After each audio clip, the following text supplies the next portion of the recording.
Hey guys, thank you for tuning in. In this video, I really just wanted to go over the history of Cepher Noah while it's fresh in everybody's mind.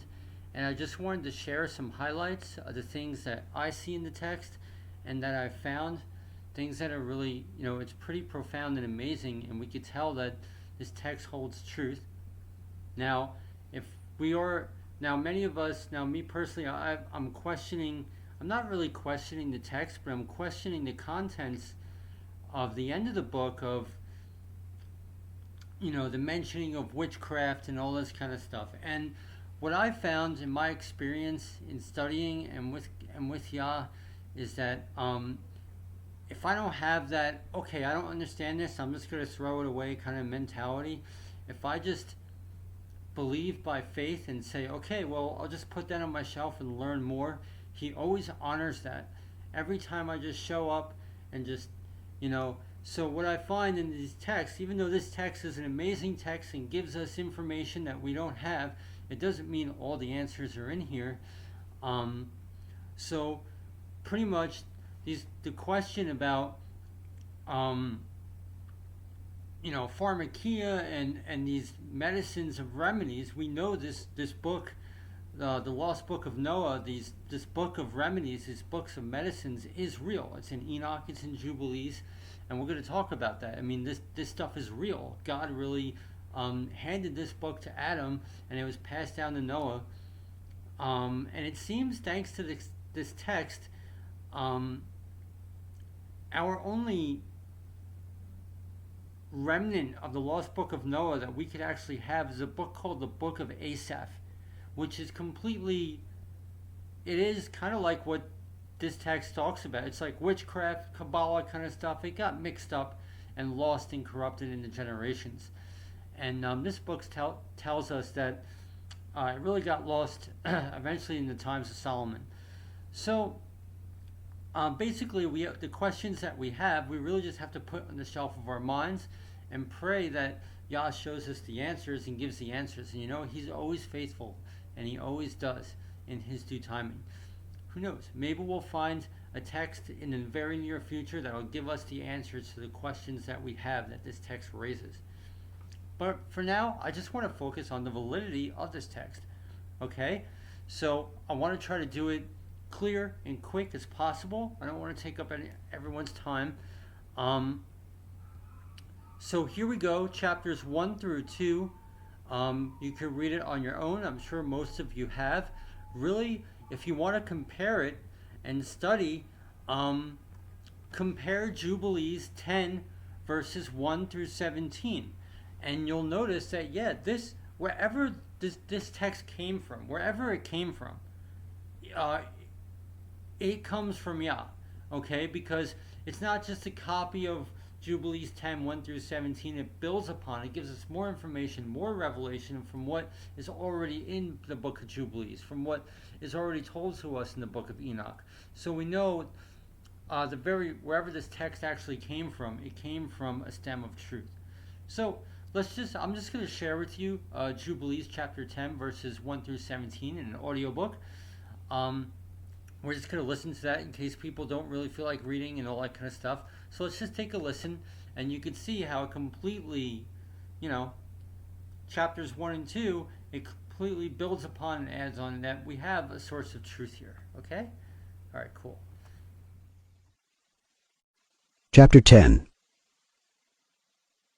And in the 3rd week of this Jubilee, the unclean demons began to lead astray the children of the sons of Noah, and to make to err and destroy them. And the sons of Noah came to Noah their father, and they told him concerning the demons which were leading astray, and blinding and slaying his sons' sons. And he prayed before the Lord his God, and said, God of the spirits of all flesh, who has shown mercy to me, and has saved me and my sons from the waters of the flood, and has not caused me to perish as you did the sons of perdition. For your grace has been great towards me, and great has been your mercy to my soul. Let your grace be lifted up among my sons, and let not wicked spirits rule over them, lest they should destroy them from the earth. But do bless me and my sons, that we may increase and multiply and replenish the earth. And you know how your watchers, the fathers of these spirits, acted in my day. And as for these spirits which are living, imprison them, and hold them fast in the place of condemnation, and let them not bring destruction on the sons of your servant, my God. For these are malignant and created in order to destroy. And let them not rule over the spirits of the living, for you alone can exercise dominion over them. And let them not have power over the sons of the righteous from henceforth and forevermore. And the Lord God bid us to bind all. And the chief of the spirits, Mastema, came and said, Lord Creator, let some of them remain before me, and let them hearken to my voice, and do all that I shall say to them. For if some of them are not left to me, I shall not be able to execute the power of my will on the sons of men. For these are for corruption and leading astray before my judgment. For great is the wickedness of the sons of men. And he said, Let the 10th part of them remain before him, and let 9 parts descend into the place of condemnation. And one of us he commanded that we should teach Noah all their medicines, for he knew that they would not walk in uprightness, nor strive in righteousness. And we did, according to all his words. All the malignant evil ones we bound in the place of condemnation, and a 10th part of them we left, that they might be subject before Satan on the earth. And we explained to Noah all the medicines of their diseases, together with their seductions, how he might heal them with herbs of the earth. And Noah wrote down all things in a book, as we instructed him concerning every kind of medicine. Thus the evil spirits were precluded from hurting the sons of Noah. And he gave all that he had written to Shem, his eldest son, for he loved him exceedingly above all his sons. And Noah slept with his fathers, and was buried on Mount Lubar in the land of Ararat. 950 years he completed in his life, 19 jubilees, and 2 weeks and 5 years, 1659 a.m. And in his life on earth he excelled the children of men save Enoch because of the righteousness wherein he was perfect. For Enoch's office was ordained for a testimony to the generations of the world, so that he should recount all the deeds of generation to generation till the day of judgment.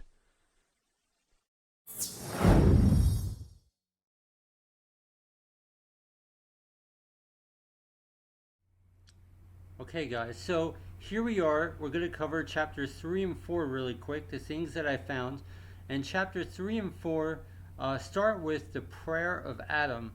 Okay, so we have a long extensive prayer that Adam prayed after the fall in repentance, after he sinned and after he fell. Okay, the prayer is pretty extensive, and we learn in chapter 4, after he prays, he gets visited by an angel, and this angel gives him the book and starts instructing him.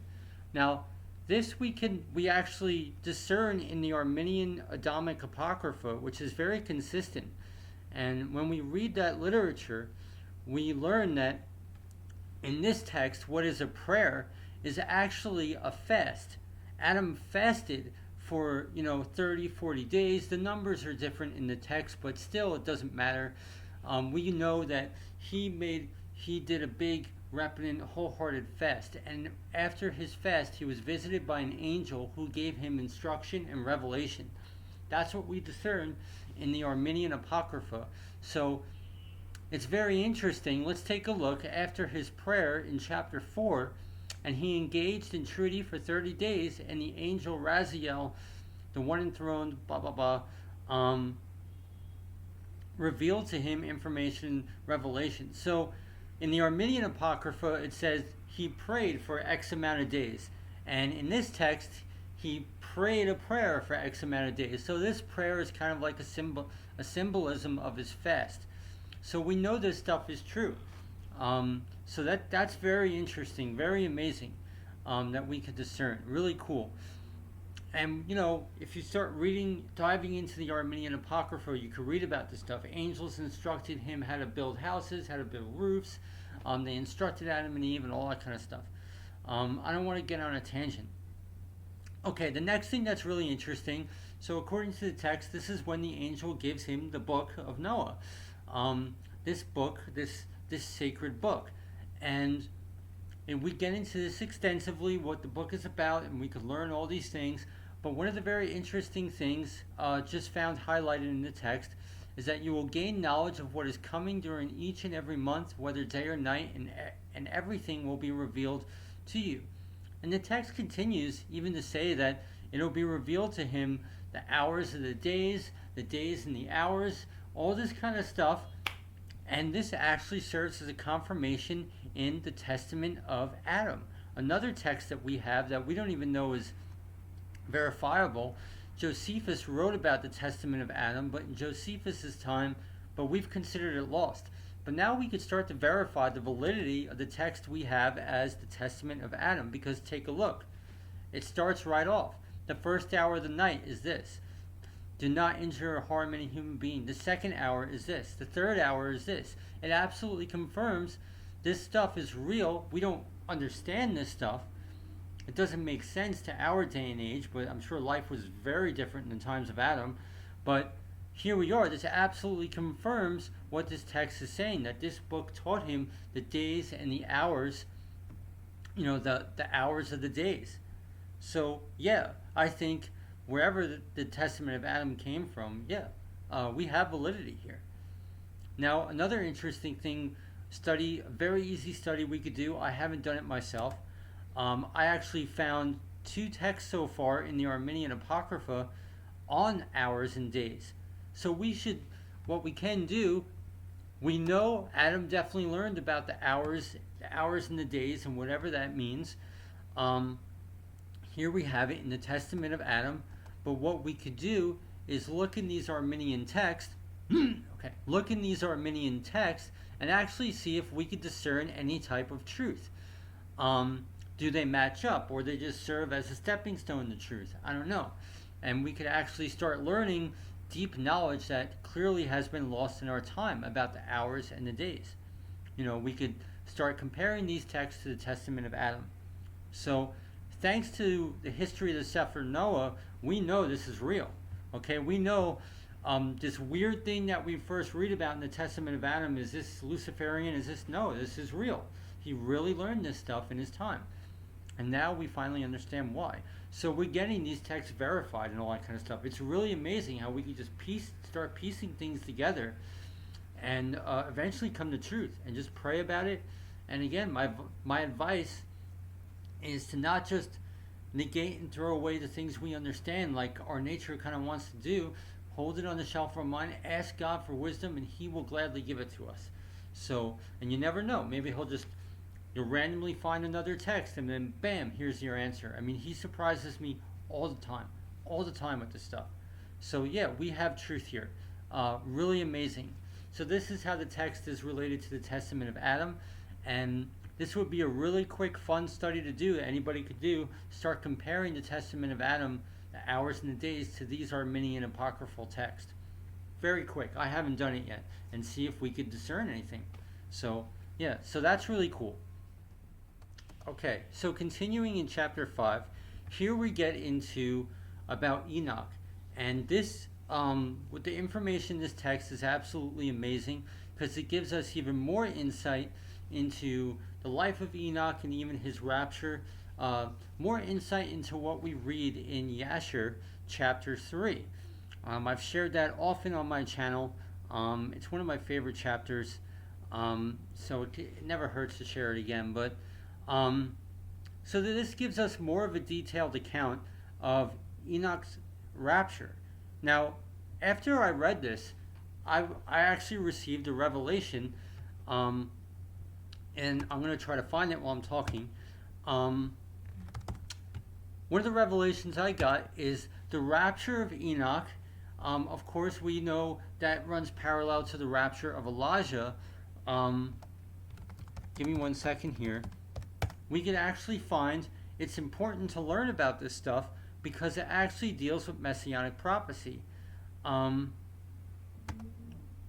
we find that messianic prophecy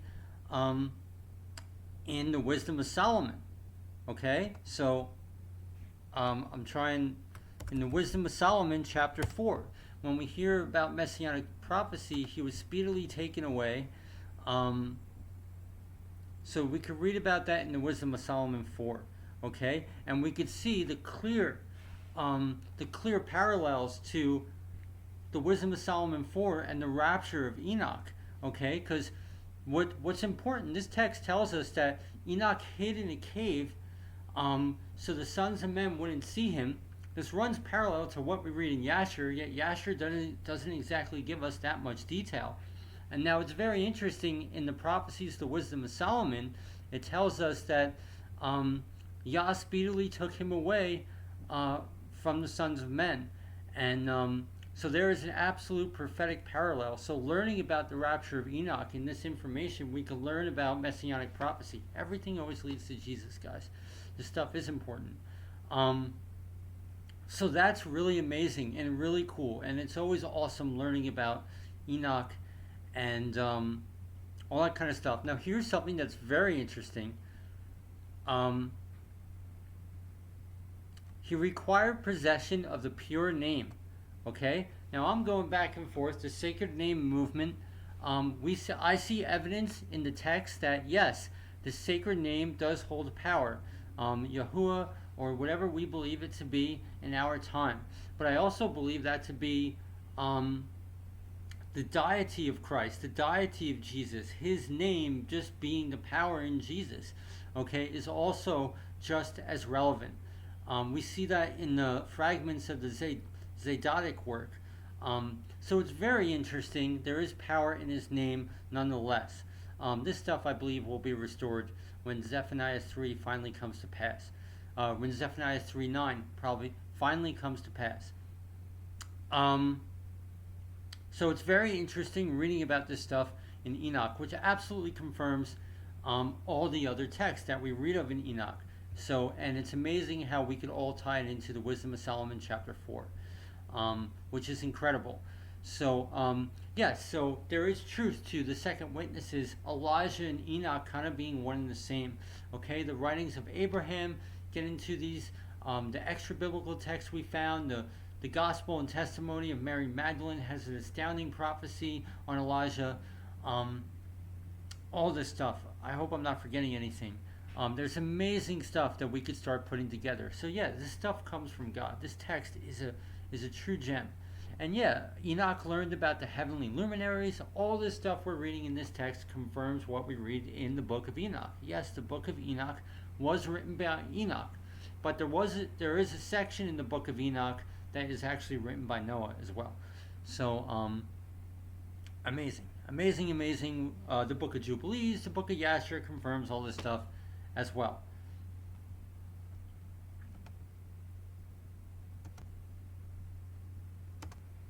So another confirmation of the revelations we've been covering on this channel that we could talk about in reading about Enoch in this chapter and all that kind of stuff, reading about Enoch and Noah, is what we learn in the Apocryphal Acts of John and all these extra biblical texts, the concept of the light of the cross.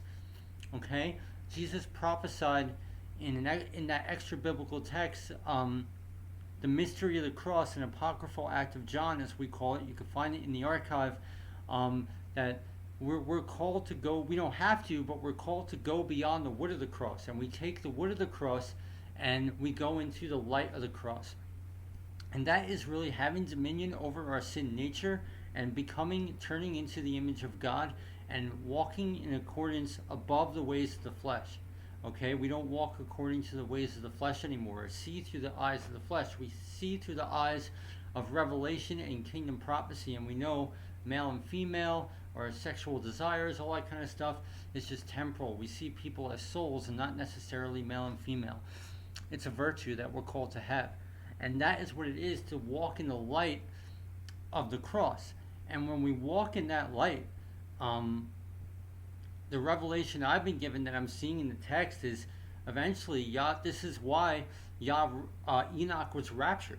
Okay, this confirms what we read in the book of Yashar, chapter 3, because he was just, I don't know, I guess he ascended past this paradigm, the ways of this paradigm, or his heart did. Anyway, I don't think we're not perfect, but his heart wanted to ascend past seeing through eyes of flesh, per se. And it actually says, our Bibles say we see through a glass darkly. The book of Enoch says, okay, bear with me here. The writings of Abraham says the enemy has, they could see more of the spiritual realm around us than we do. Okay, we just see buildings and people, but the enemy sees our anointing in the spirit. They have the ability to do this. It's confirmed in the writings of Abraham. And if you're gang stalked, that's why you're gang stalked, because they see this. They see the spiritual aspect of us. They see that light in us, and they want to stamp it out. Okay? So I want to find the verse. It says that Enoch eventually, the scales were removed from his eyes, as Paul wrote, so to say, and he saw what we're called to see when we finally get redeemed. We're going to see the spiritual realm. We're going to see afar off. We can't even conceive of this stuff. But apparently this tells us Enoch attained this stuff before he was raptured. This is why he was taken away, because he obtained this virtue, he obtained this stuff while he was still in the flesh. Very amazing stuff. Very amazing stuff. Okay, so as we read on in the text, then it tells us about the priesthood of Noah. And guys, if you've ever read the writings of Abraham, we see all this stuff is confirmed in the writings of Abraham. And this also ties into when we first shared it on the channel. It was a very controversial text, but people misperceive it, was the lost book of the prophet Elijah, also known as the Order of the Ancients. A lot of say this book is too religious, we're all saved by the cross, blah, blah, blah. We are, but they don't really perceive. You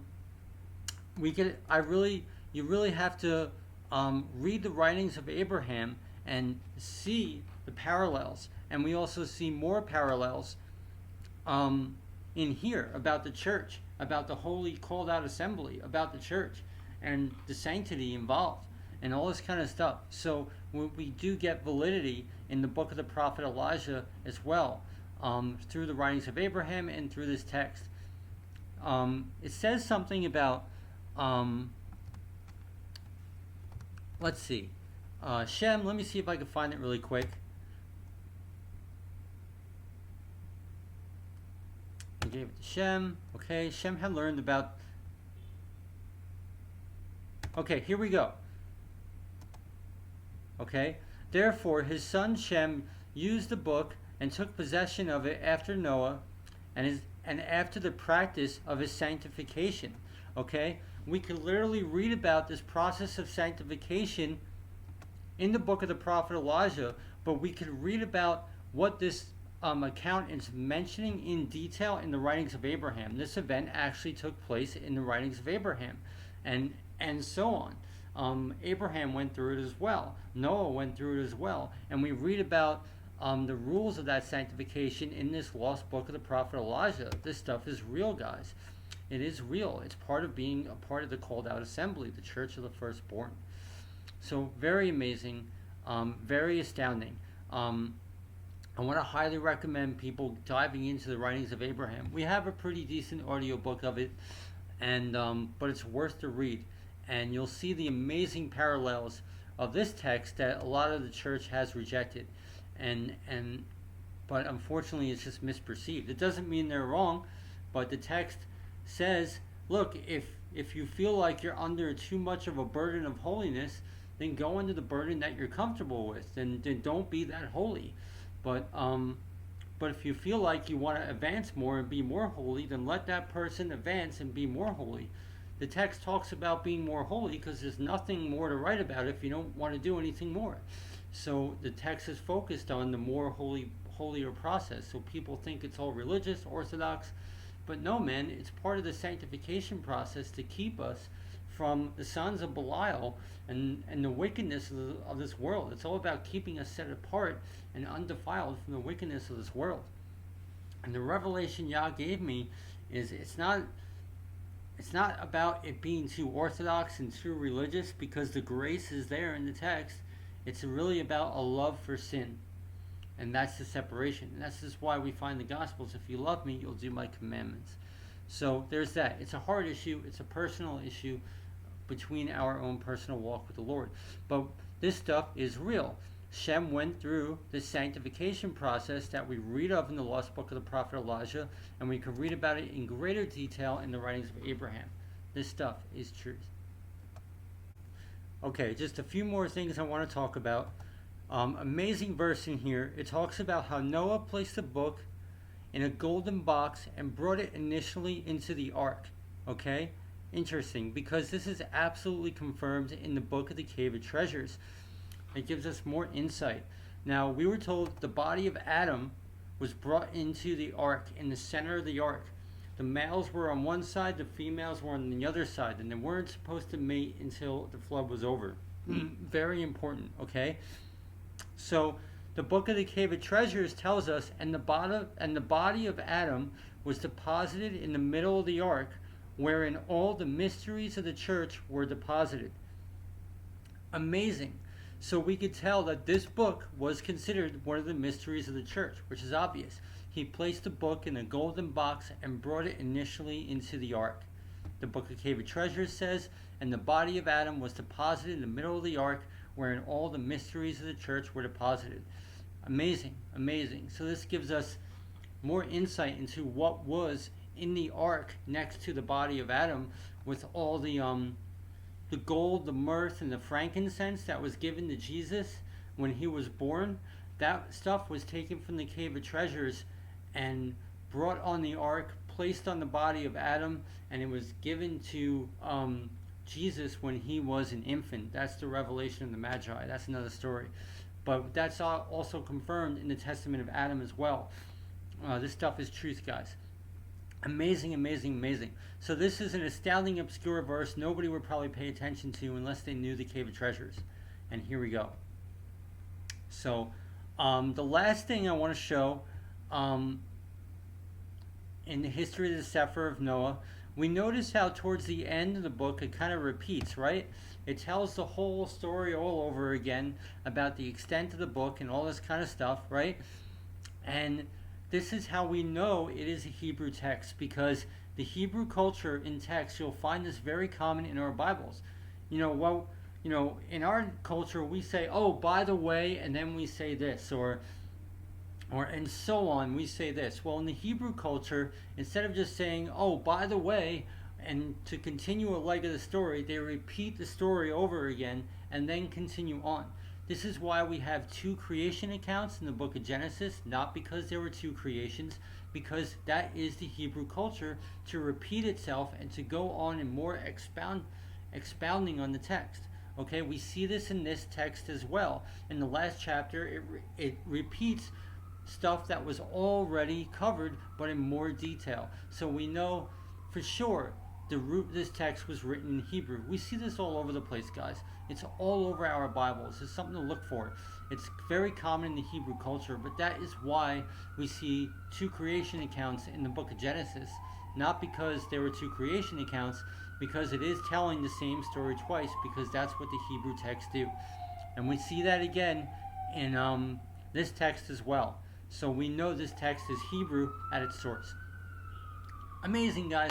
So these are just the highlights I wanted to show, to glean from this book. Really awesome. Thanks for tuning in, guys. Have a good day. Thank you.